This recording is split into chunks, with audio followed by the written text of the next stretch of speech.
या ठिकाणी ओळखल्यात आणि त्या संदर्भात आपण ही प्रेस कॉन्फरन्स घेत आहोत। या प्रेस कॉन्फरन्सच्या सुरुवातीलाच मी ह्या राज्याचे मुख्यमंत्री आणि तथा गृहमंत्री यांचा मी राजीनामा मागत आहे। कारण का जे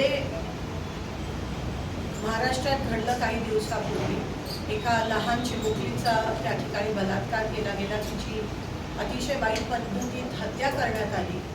पॉक्सोच्या अंतर्गत हा गुन्हा आहे आणि जो तो नराधम आहे तो अजूनही त्याला सजा आणि शिक्षा झाली नाही आहे। शक्ती कायदा लागू केला असता तर 15 दिवसात त्याला खरं तर फाशी झाली पाहिजे ही आमची मागणी आहे।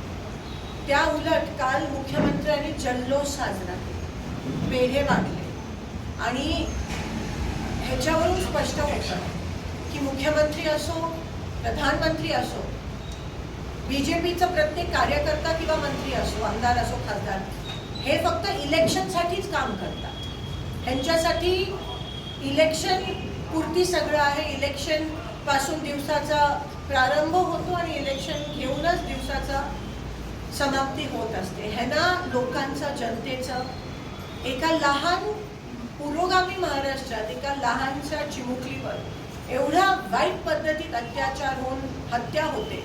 तुम्ही खरं तर त्याची आठवण ठेवून त्याची जाणीव ठेवून जल्लोष साजरा नसता केला आणि म्हणाला असता की तिच्यासाठी आम्ही जल्लोष करत नाही तर थोडं तरी तुम्हाला काही माणुसकी आहे असं आम्हाला वाटलं। पण त्या उलट तुम्ही पेढे वाटले, जल्लोष साजरा केला, जाहीर केलं। त्यानंतर तुम्ही उद्घाटनाचे कार्यक्रम घेतले।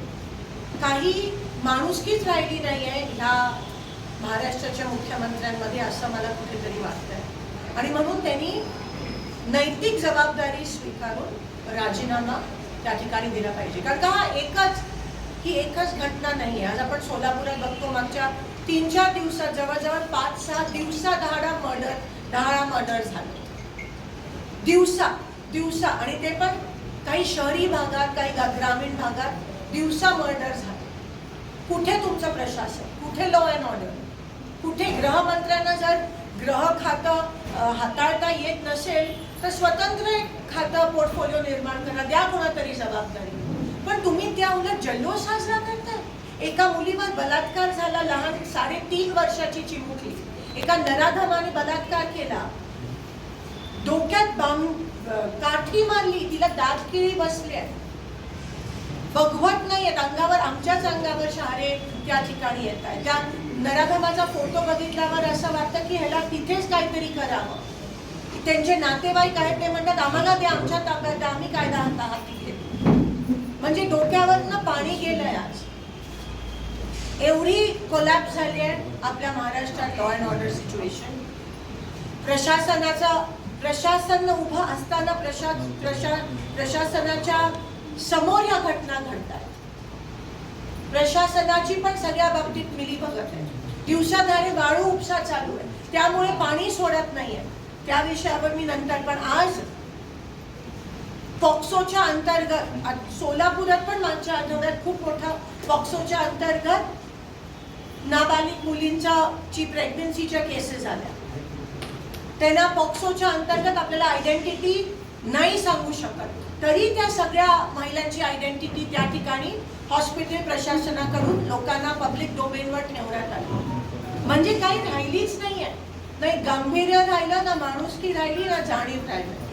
आणि हे पुरोगामी महाराष्ट्र एकेकाळी इथे काहीच व्हायचं नाही।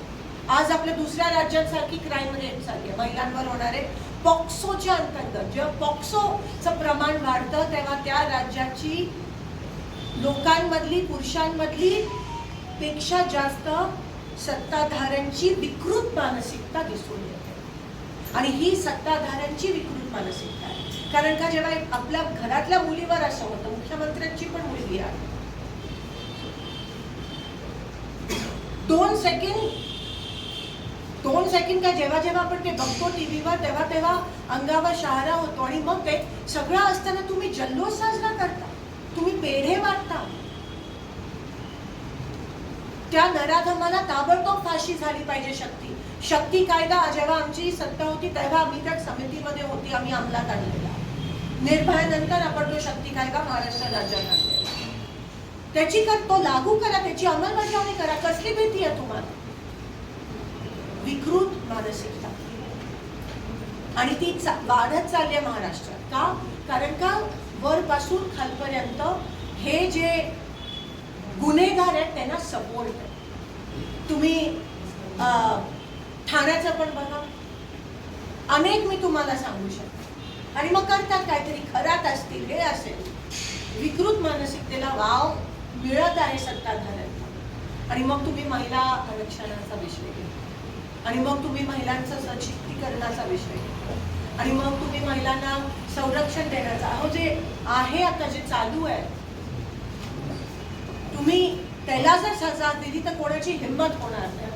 पॉक्सोचे अर्धे केसेस रिपोर्ट होत नाही, कारण का नातेवाईकांकडून केले जातात.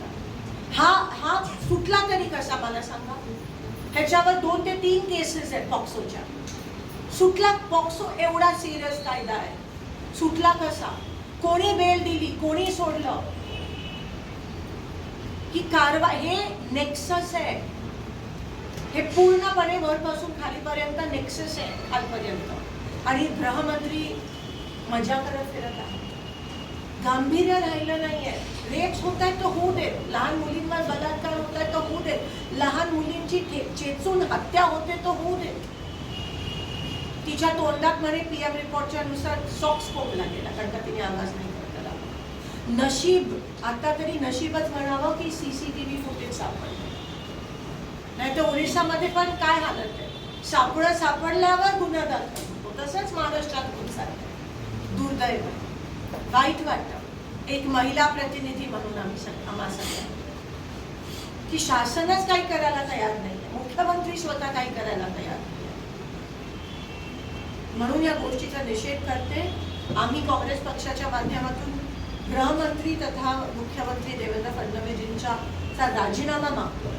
पूर्णपणे प्रशासन वरपासून खालपर्यंत हे बदललं गेलं पाहिजे. आज जर कोणाला जाणीव नसेल, तुम्ही संविधानाची शपथ घेऊन ह्याच्यात येता, पण आज तुम्हीच जर रेपिस्ट असेल, बलात्कारी असतील, बाळू माफिया असतील, गुन्हेगार असतील, जर तुम्ही त्यांना पाठीशी घालत असाल तर तुम्हाला ना प्रशासनात ना शासनात राहण्याची काही अधिकार नाही. ताबडतोब राजीनामे द्यायला पाहिजे, सस्पेन्शन्स घ्यायला पाहिजे, आणि त्या नराधमाला ताबडतोब सजा फाशीची मिळाली, अशी आमची मागणी आहे. Audio Jungle.